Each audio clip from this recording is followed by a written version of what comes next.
Hello, today I am joined by Marcia Degen, Ph.D. Marcia is the Environmental Technical Service Manager, the Division of Water and Waste Services at the Virginia Department of Health, and she has also been honored as a Special Recognition Award this year at the NGWA 2020 Awards. So thank you, Marcia, for joining us today, and we very much appreciate your time.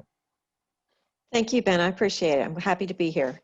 So, I mean, let's get right into it. You know, you've received a special recognition this year for your work with groundwater and public health. Can you tell us just a little bit about what you do for the Virginia Department of Health and how it relates to groundwater and the public health?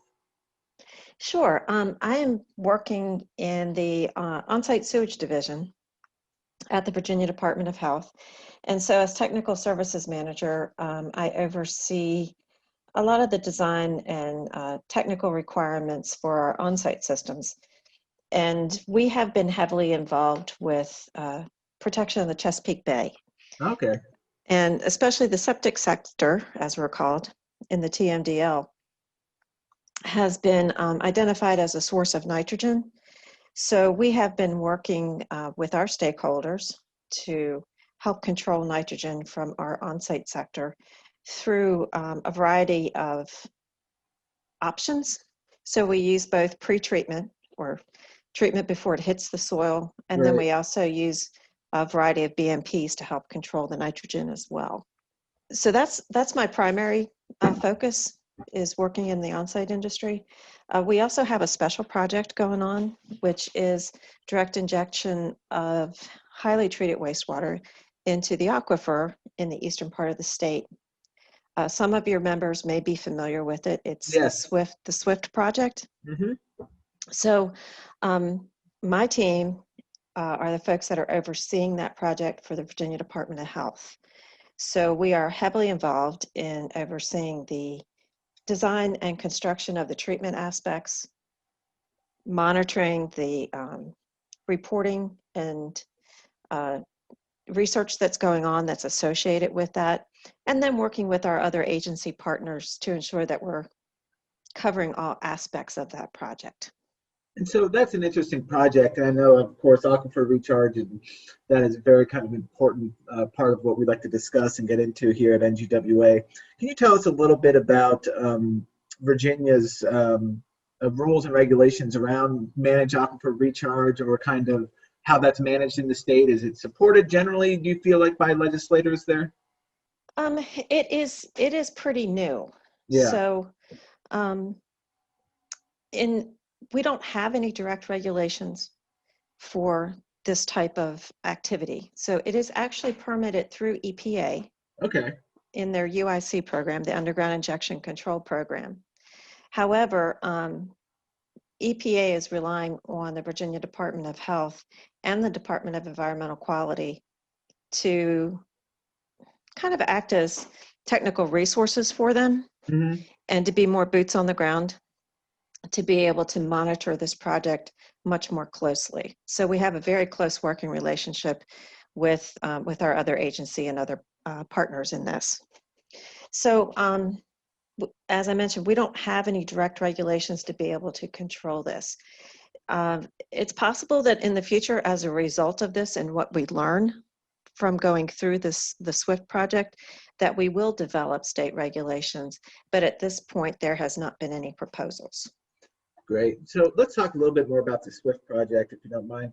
Who would you consider to be some of your main stakeholders in the industry, and maybe even outside the industry, in the SWIFT project? How that kind of came along, and who you see as, you know, again, your stakeholders and those who are going to be most vital in this project in the next few years?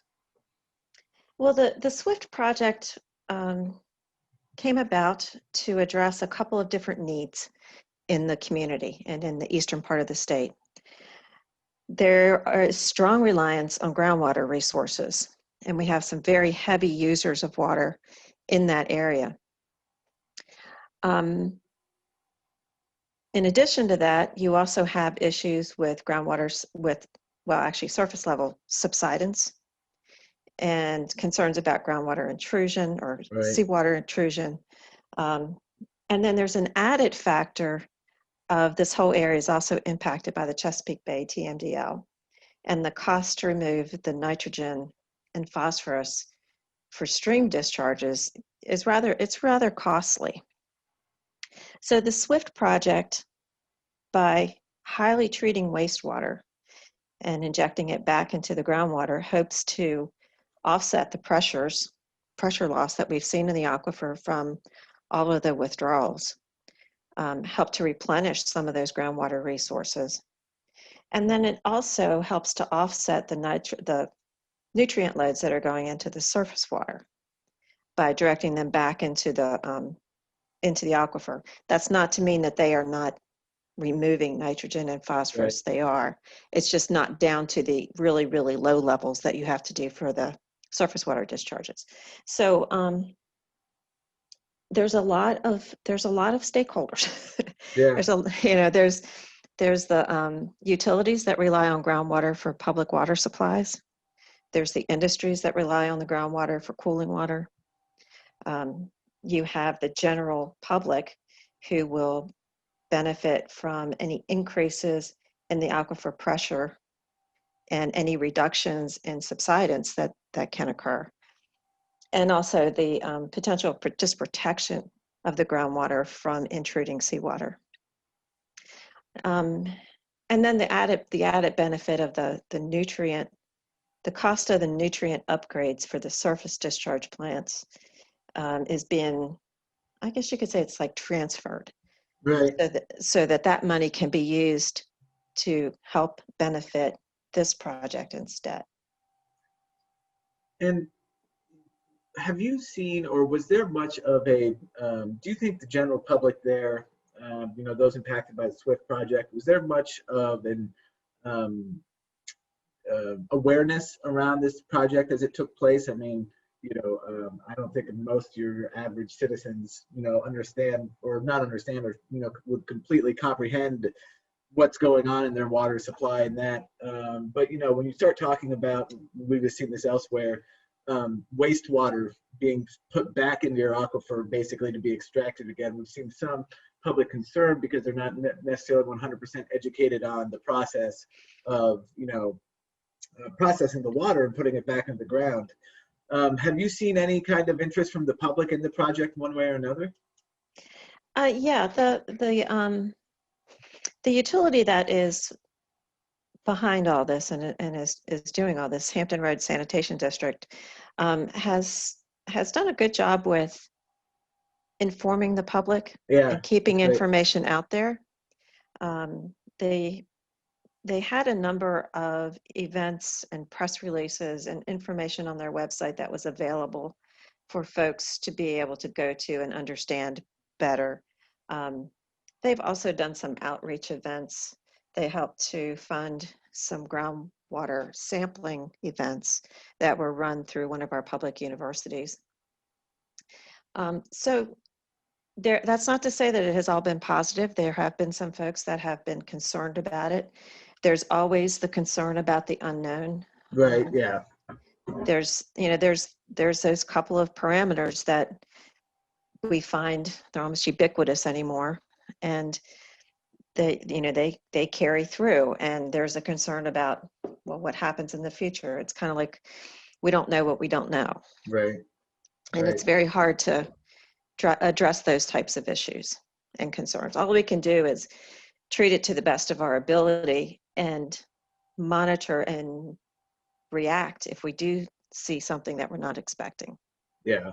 And, I mean, for, what it's worth, I think that utilities and the industry in general has gotten a lot better about trying to do a lot of this education up front and get in front of a lot of this and answer people's questions, right away before they even have these questions, to kind of cut some of this off at the pass, for sure. I think in the last 5 years, the industry and all these utilities have done a lot better at that.